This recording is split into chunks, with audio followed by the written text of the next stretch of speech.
નમસ્તે.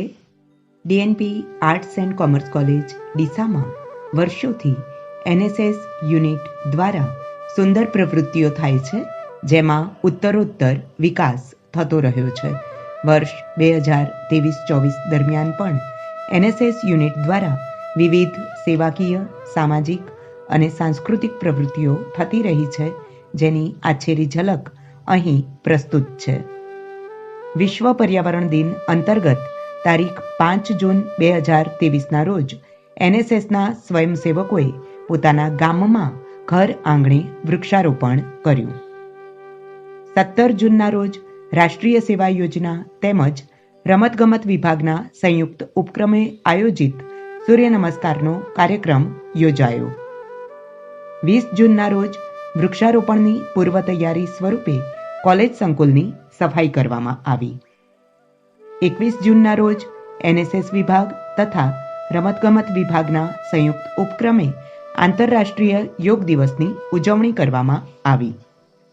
3 જુલાઈના રોજ એનએસએસ તથા સાંસ્કૃતિક વિભાગના સંયુક્ત ઉપક્રમે ગુરુ પૂર્ણિમાની ઉજવણી કરવામાં આવી. 7 જુલાઈના રોજ એનએસએસ યુનિટ તથા રોટરી ક્લબ ડીસાના સંયુક્ત ઉપક્રમે ડીસાના પશુ ચિકિત્સાલય સંકુલમાં વૃક્ષારોપણ કરવામાં આવ્યું. 8 જુલાઈના રોજ નહેરુ યુવા કેન્દ્ર પાલનપુર દ્વારા આપણી કોલેજમાં નહેરુ યુવા ઉત્સવનું જિલ્લા કક્ષાનું આયોજન કરવામાં આવ્યું, જેમાં ચિત્ર, ગરબા, વક્તૃત્વ, ફોટોગ્રાફી, કાવ્યપઠન આદિ સ્પર્ધાઓમાં જિલ્લાની વિવિધ શાળા કોલેજોના 150 વિદ્યાર્થીઓએ ભાગ લીધો, જેમાં આપણી કોલેજે ગરબા તથા ચિત્ર સ્પર્ધામાં પ્રથમ ક્રમાંક મેળવી ₹5,000 પુરસ્કાર સ્વરૂપે મેળવ્યા. 14 જુલાઈના રોજ કોલેજ સંકુલમાં વૃક્ષારોપણ કરવામાં આવ્યું, જેમાં પર્યાવરણવિદ ડૉક્ટર નવીન કાકા, ટ્રસ્ટી શ્રી આશુતોષભાઈ તથા નિયામક શ્રી છગનભાઈ પટેલ અને કેએમ પટેલના સહયોગમાં શિમળા, કેસુડા, ટેબુબિયા, સ્પેથોડિયા, કાંચનાર જેવા ફૂલોવાળા વૃક્ષોની સાથે સાથે આંબા, બોરસલ્લી, લીમડા જેવા ઘટાદાર વૃક્ષો સંકુલમાં વાવવામાં આવ્યા. આઝાદી કા અમૃત મહોત્સવની ઉજવણીના અનુસંધાને ઉચ્ચ શિક્ષણ કમિશનરની કચેરી અને એનએસએસ શાખા ગાંધીનગર દ્વારા સૂચિત વિવિધ સ્પર્ધાઓનું આયોજન કોલેજમાં કરવામાં આવ્યું, જેમાં 17 જુલાઈના રોજ એનએસએસ યુનિટ તથા સર્જનાત્મક ધારાના સંયુક્ત ઉપક્રમે નિબંધ સ્પર્ધાનું આયોજન કરવામાં આવ્યું. વિદ્યાર્થીના ઘડતરમાં એનએસએસનો પર આધારિત આ નિબંધ સ્પર્ધામાં 16 વિદ્યાર્થીઓએ ભાગ લીધો. 18 જુલાઈના રોજ એનએસએસ યુનિટ તથા જ્ઞાનધારાના સંયુક્ત ઉપક્રમે આર્ટિફિશિયલ ઇન્ટેલિજન્સ ભવિષ્ય માટે વરદાન કે અભિશાપ વિષય પર વક્તૃત્વ સ્પર્ધાનું આયોજન કરવામાં આવ્યું, જેમાં 24 વિદ્યાર્થીઓએ ભાગ લીધો. 19 જુલાઈના રોજ એનએસએસ યુનિટ તથા રંગકલા કૌશલ્ય ધારાના સંયુક્ત ઉપક્રમે ભારતમાં વિવિધતામાં એકતા વિષય પર ચિત્ર સ્પર્ધાનું આયોજન કરવામાં આવ્યું, જેમાં 22 વિદ્યાર્થીઓએ ભાગ લીધો. આ ચિત્ર સ્પર્ધામાં પ્રથમ ક્રમ મેળવનાર વૈશાલી રાજપૂતે યુનિવર્સિટી આયોજિત ચિત્ર સ્પર્ધામાં દ્વિતીય ક્રમ મેળવી 15 ઓગસ્ટના રોજ કુલપતિશ્રીના હસ્તે ₹1500નો ચેક તથા સર્ટી ઇનામ સ્વરૂપે મેળવ્યા. 20 જુલાઈના રોજ એનએસએસ ઓરિએન્ટેશન પ્રોગ્રામનું આયોજન કરવામાં આવ્યું. 24 જુલાઈના રોજ સંકુલ સ્વચ્છતા અભિયાન હાથ ધરવામાં આવ્યું, જેમાં 100 વિદ્યાર્થી અને 10 સ્ટાફ મેમ્બર્સ જોડાયા. 27 જુલાઈના રોજ મચ્છરોના ઉપદ્રવને અટકાવવા કોલેજ સંકુલમાં પાવડરનો છંટકાવ કરવામાં આવ્યો. મેરી મિટ્ટી મેરા દેશ અંતર્ગત 27 જુલાઈના રોજ ખરડોસણ ગામના સ્મશાન સંકુલમાં 250 વૃક્ષો વાવવામાં આવ્યા. 28 જુલાઈના રોજ રોટરી ક્લબ ડીસાના સહયોગમાં anti drug and anti tobacco કેમ્પેઇનનું આયોજન કરવામાં આવ્યું. 14 ઓગસ્ટના રોજ મેરી મિટ્ટી મેરા દેશ અંતર્ગત ખરડોસણ ગામમાં એનએસએસ યુનિટ દ્વારા ગામના નિવૃત્ત સૈનિકોનું સન્માન, શાળાના બાળકો માટે વિવિધ સ્પર્ધાઓનું આયોજન વગેરે કાર્યક્રમો કરવામાં આવ્યા. 25મી ઓગસ્ટના રોજ 15મી ઓગસ્ટના રોજ સ્વાતંત્ર્ય પર્વની ભવ્ય ઉજવણી કરવામાં આવી, જેમાં અમૃત મહોત્સવ નિમિત્તે આયોજિત વિવિધ સ્પર્ધાઓમાં વિજેતા થયેલા 15 વિદ્યાર્થીઓને પુસ્તક અને સર્ટિથી તથા સાંસ્કૃતિક પ્રવૃત્તિમાં ભાગ લેનાર દરેક વિદ્યાર્થીને ₹100નો રોકડ પુરસ્કાર આપી સન્માનિત કરવામાં આવ્યા. 21 ઓગસ્ટના રોજ જળ સંચય શિબિરનું આયોજન કરવામાં આવ્યું, જેમાં પર્યાવરણ સંરક્ષણ માટે કાર્યશીલ પ્રતાપભાઈ તેમજ અણદાભાઈએ ખેત તલાવડી બનાવવાની પ્રક્રિયા, કુવા રિચાર્જની પ્રક્રિયા વગેરેની નિદર્શન દ્વારા માહિતી આપી હતી. 21 ઓગસ્ટના રોજ કોમર્સ વિભાગના સહયોગમાં વિશ્વ ઉદ્યોગ સાહસિકતા દિવસની ઉજવણી કરવામાં આવી. 22 ઓગસ્ટના રોજ હેમચંદ્રાચાર્ય ઉત્તર ગુજરાત યુનિવર્સિટી દ્વારા આપણી કોલેજમાં રમતગમત વિભાગ તથા NSS યુનિટના સહયોગથી યુવા ટુરિઝમ ક્લબની સ્થાપના અને પ્રવાસન અંગેની જાગૃતિ માટેના કાર્યક્રમનું આયોજન કરવામાં આવ્યું. 25 ઓગસ્ટના રોજ પ્રી આરડી સિલેક્શન કેમ્પમાં વિદ્યાર્થીઓને અમદાવાદ વિદ્યાપીઠમાં મોકલ્યા. 30 સપ્ટેમ્બરના રોજ સ્વચ્છતા હી સેવા અંતર્ગત કોલેજ સંકુલની સફાઈ કરવામાં આવી, જેમાં 35 સ્વયંસેવક તથા 5 સ્ટાફ મેમ્બર્સ જોડાયા. 1 ઓક્ટોબરના રોજ નગરપાલિકાના સહયોગથી બસ સ્ટેશન સ્વચ્છતા અભિયાન હાથ ધરાયું. 2 ઓક્ટોબર ગાંધી જયંતિ નિમિત્તે ગાંધીજીની આત્મકથા, સત્યના પ્રયોગો તથા ખાદીના હાથ રૂમાલનું વેચાણ કરવામાં આવ્યું. 3 ઓક્ટોબરના રોજ યુનિવર્સિટી આયોજિત સ્વાવલંબી ભારત કાર્યક્રમમાં કોલેજના 6 વિદ્યાર્થીઓ જોડાયા.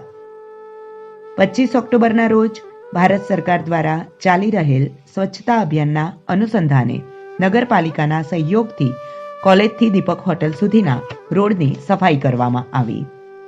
18 ડિસેમ્બરના રોજ NSS યુનિટ તથા સેવા સમુદાય ધારાના સંયુક્ત ઉપક્રમે જરૂરિયાતમંદ લોકોને કપડાનું વિતરણ કરવામાં આવ્યું, જેમાં કોલેજમાં અભ્યાસ કરતા વિદ્યાર્થીઓ પાસેથી પહેરવાલાયક ગરમ કપડાં એકત્રિત કરી ઝૂંપડપટ્ટીમાં વસતા જરૂરિયાતમંદ લોકોને વિતરણ કરાયા. 20 ડિસેમ્બરના રોજ NSS યુનિટ તથા હેલ્થ એન્ડ હાઇજેનિક કમિટીના સંયુક્ત ઉપક્રમે રોટરી ક્લબ ડીસાના સહયોગથી સર્વાઇકલ કેન્સર અને HPV વેક્સિન જાગૃતિ કાર્યક્રમનું આયોજન કરવામાં આવ્યું, જેમાં 350 વિદ્યાર્થીનીઓએ માર્ગદર્શન મેળવ્યું. 23 ડિસેમ્બરના રોજ NSS યુનિટ તથા રંગકલા કૌશલ્ય ધારાના સંયુક્ત ઉપક્રમે યુવા મતદાર મહોત્સવ 2023 અન્વયે વોટ ફોર બેટર ઇન્ડિયા વિષય પર ચિત્ર સ્પર્ધાનું આયોજન કરવામાં આવ્યું, જેમાં 13 વિદ્યાર્થીઓએ ભાગ લીધો. તારીખ 5 જાન્યુઆરીથી 11 જાન્યુઆરી 2024 દરમિયાન ડીસા તાલુકાના ખરડોસણ ગામે વાર્ષિક ખાસ શિબિરનું આયોજન કરવામાં આવ્યું, જેમાં CPR ટ્રેનિંગ, ધ્વજવંદન પ્રશિક્ષણ, જનજાગૃતિ રેલી, જળ સંચય અને સરકારી યોજનાઓનું માર્ગદર્શન, આંખોનું ચેકઅપ અને રાહત દરે ચશ્મા વિતરણ, યોગ અને પ્રાણાયામ, સ્વચ્છતા અભિયાન, બાળકો સાથે વૈવિધ્યસભર પ્રવૃત્તિઓ, સાંસ્કૃતિક વ્યાખ્યાનો, બોધવાર્તાઓ, શેરી નાટક, રક્તદાન શિબિર અને સાંસ્કૃતિક કાર્યક્રમોનું આયોજન કરવામાં આવ્યું. 12 જાન્યુઆરીના રોજ સ્વામી વિવેકાનંદ જયંતિ નિમિત્તે વિદ્યાર્થીઓએ વિવેકાનંદજીના વિચારોને વક્તૃત્વના માધ્યમથી રજૂ કર્યા. સાથે સાથે મતદાન જાગૃતિ માટે યુવા મતદાતા ભારતનો ભાગ્ય વિધાતા વિષય પર પણ વક્તૃત્વ રજૂ કર્યું. કાર્યક્રમમાં 150 વિદ્યાર્થીઓ જોડાયા. 18 જાન્યુઆરીના રોજ ગુજરાત સરકાર તથા સેવ કલ્ચર સેવ ભારત ફાઉન્ડેશન સૂચિત વક્તૃત્વ સ્પર્ધાનું આયોજન કરવામાં આવ્યું, જેમાં 11 વિદ્યાર્થીઓએ સૂચિત વિષયો પર વક્તૃત્વ આપ્યું. તારીખ 20 જાન્યુઆરીના રોજ મન કી અયોધ્યા અંતર્ગત NSS યુનિટ તથા રંગકલા કૌશલ્ય ધારાના સંયુક્ત ઉપક્રમે રામજીવન આધારિત સુંદર રંગોળી તૈયાર કરવામાં આવી, જેમાં રામના જન્મથી લઈને તેમનું શિક્ષણ, ધનુષ્યભંગ, લગ્નોત્સવ, પુત્રવિયોગ, વનવાસ, નાવિક પ્રસંગ, શુપર્ણખા પ્રસંગ, લક્ષ્મણ રેખા, સીતાહરણ, જટાયુ પ્રસંગ, લંકા દહન, યુદ્ધ અને રાવણ વધ જેવા વિવિધ પ્રસંગોને આવરી લેવામાં આવ્યા. આ રંગોળી તૈયાર કરવામાં 40 વિદ્યાર્થીઓ સાથે સાથે અધ્યાપક મિત્રો પણ જોડાયા. શ્રી રામ મંદિર પ્રાણ પ્રતિષ્ઠા મહોત્સવ નિમિત્તે 22 જાન્યુઆરીએ સંસ્થાના સંકુલમાં સાંસ્કૃતિક કાર્યક્રમનું આયોજન કરવામાં આવ્યું, જેમાં એનએસએસ યુનિટે કાર્યક્રમના આયોજન અને સંકલનની જવાબદારી નિભાવી. 23 જાન્યુઆરીના રોજ સુભાષચંદ્ર બોઝ જયંતિની ઉજવણી કરવામાં આવી. 25 જાન્યુઆરીના રોજ એનએસએસ યુનિટ તથા રાજ્યશાસ્ત્ર વિભાગના સંયુક્ત ઉપક્રમે 14મા રાષ્ટ્રીય મતદાતા દિવસની ઉજવણી કરવામાં આવી, જેમાં ઉપસ્થિત ડીસાના પ્રાંત અધિકારી શ્રી નેહાબેન પંચાલે વિદ્યાર્થીઓને મતદાનનું મહત્વ સમજાવી મતદાન કરવા માટે જાગૃત કર્યા હતા. આ કાર્યક્રમમાં 300 વિદ્યાર્થીઓ તથા સમસ્ત સ્ટાફની ઉપસ્થિતિ હતી. 26 જાન્યુઆરીએ પ્રજાસત્તાક પર્વની ઉજવણી માટે સીમા દર્શન કાર્યક્રમનું આયોજન કરવામાં આવ્યું, જેમાં વિદ્યાર્થીઓએ ભારત પાકિસ્તાન બોર્ડર પર તૈનાત બીએસએફના જવાનોને મળી સાંસ્કૃતિક કાર્યક્રમ નિહાળ્યો. સીમા દર્શનમાં સ્ટાફ અને વિદ્યાર્થીઓ મળી કુલ 54 વ્યક્તિ જોડાયા. 9 થી 19 ફેબ્રુઆરી દરમિયાન હેમચંદ્રાચાર્ય ઉત્તર ગુજરાત યુનિવર્સિટી દ્વારા માઉન્ટ આબુના સ્વામી વિવેકાનંદ માઉન્ટેનિયરિંગ ઇન્સ્ટિટ્યૂટના સહયોગથી પર્વતારોહણના બેઝિક કોર્સનું આયોજન કરવામાં આવ્યું, જેમાં આપણી કોલેજમાંથી ચેતન સુથાર, હાર્દિક પ્રજાપતિ, પરમાર ગિરીશ તથા ગેલોત મિતેશની પસંદગી થઈ, જેમણે સફળતાપૂર્વક કોર્સ પૂર્ણ કર્યો. 12 ફેબ્રુઆરીના રોજ હરિઓમ શાળામાં આયોજિત બાળમેળામાં આપણા એનએસએસ સ્વયંસેવકોએ મદદ કરી. 13 ફેબ્રુઆરીએ ગાંધી લિંકન હોસ્પિટલ તથા રેડક્રોસ સોસાયટીના સહયોગથી આયોજિત રક્તદાન શિબિરમાં 51 વિદ્યાર્થીઓએ રક્તદાન કર્યું. 14 થી 16 ફેબ્રુઆરી દરમિયાન થરા કોલેજમાં આયોજિત યુનિવર્સિટી કક્ષાની વક્તૃત્વ તાલીમ શિબિરમાં પૂજા, આશા તથા હર્ષે ભાગ લીધો.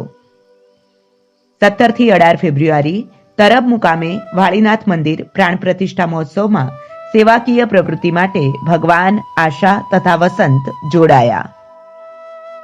21 થી 23 ફેબ્રુઆરી દરમિયાન M A Parikh fine arts and arts college પાલનપુરમાં આયોજિત યુનિવર્સિટી કક્ષાની લલિત કલા અભિજ્ઞતા શિબિરમાં વૈશાલી, કૃષ્ણા, હિરલ તથા હિનાએ ભાગ લીધો. 21 ફેબ્રુઆરીના રોજ એનએસએસ વિભાગ તથા ગુજરાતી વિભાગના સંયુક્ત ઉપક્રમે વિશ્વ માતૃભાષા દિવસની ઉજવણી કરવામાં આવી. 1 થી 7 માર્ચ દરમિયાન જયપુરના શિખર મુકામે આયોજિત નેશનલ ઇન્ટિગ્રેશન કેમ્પમાં આપણી યુનિવર્સિટીમાંથી 10 વિદ્યાર્થીઓ પસંદ થયા, જેમાં આપણી કોલેજની વિદ્યાર્થીની પૂજા ઓડની પસંદગી થતા તે આ નેશનલ કેમ્પમાં જોડાઈ, જે કોલેજ માટે ગૌરવપ્રદ છે. આ ઉપરાંત કેન્દ્ર સરકાર તેમજ રાજ્ય સરકારની વિવિધ સ્કીમો વિશે વિદ્યાર્થીઓ માહિતગાર બને તે હેતુથી ઉચ્ચ શિક્ષણ કમિશનરની કચેરી ગાંધીનગર દ્વારા મોકલેલ સ્વાવલંબી ભારત, યુવા પોર્ટલ, ગુજરાત જ્ઞાન ગુરુ ક્વિઝ સ્પર્ધા વગેરેની લિંકમાં મહત્તમ વિદ્યાર્થીઓનું રજીસ્ટ્રેશન કરવામાં આવ્યું, જેમાં ગુજરાત જ્ઞાન ગુરુ ક્વિઝ સ્પર્ધામાં આજ દિન સુધીમાં થયેલા રજીસ્ટ્રેશનમાંથી 32 વિદ્યાર્થીઓએ વિજેતા થઈ વ્યક્તિગત રીતે ₹3000 ઇનામ સ્વરૂપે પ્રાપ્ત કર્યા. આ રીતે આપણી કોલેજના વિજેતા વિદ્યાર્થીઓએ ₹1,08,000 આજ દિન સુધીમાં ઇનામ સ્વરૂપે મેળવ્યા છે, જે ગુજરાત સરકાર દ્વારા વિદ્યાર્થીના ખાતામાં જમા થાય છે. વર્ષ દરમિયાન થયેલ વિવિધ કાર્યક્રમોમાં સતત પ્રેરણા આપનાર હેમચંદ્રાચાર્ય ઉત્તર ગુજરાત યુનિવર્સિટીના એનએસએસ પ્રોગ્રામ કોઓર્ડિનેટર કમલેશભાઈ ઠક્કર, મેનેજિંગ ટ્રસ્ટી શ્રી નાનુભાઈ પટેલ, શ્રી દિવ્યભાઈ પટેલ, શ્રી આશુતોષભાઈ પટેલ, શ્રી નાનુભાઈ શાહ, નિયામક શ્રી છગનભાઈ પટેલ, શ્રી કેએમ પટેલ, આચાર્ય શ્રી રાજુભાઈ રબારી, પ્રોજેક્ટમાં સતત સાથે રહેનાર doctor Mittal Vekariya, professor Divya Pillai, professor Navneet Rana, professor Preetu Vasava, professor Vishwas Prajapati, professor Avinash Chaudhary તથા વહીવટી કામગીરીમાં માર્ગદર્શન આપી મદદરૂપ થનાર યુનિવર્સિટી ક્લાર્ક શ્રી મિતેશભાઈ તેમજ કોલેજના ક્લાર્ક શ્રી દિનેશભાઈનો આભાર માનું છું. સાથે સાથે સમસ્ત શૈક્ષણિક તેમજ વહીવટી સ્ટાફનો સહયોગ પણ મળતો રહ્યો છે. એ સહુને ધન્યવાદ. અને જેમના થકી જ બધા કાર્યક્રમો સફળ બન્યા છે તેવા નોટ મી બટ યુની ભાવના ધરાવતા સ્વયંસેવક ભાઈ બહેનો માટે ગૌરવ અનુભવું છું. ધન્યવાદ.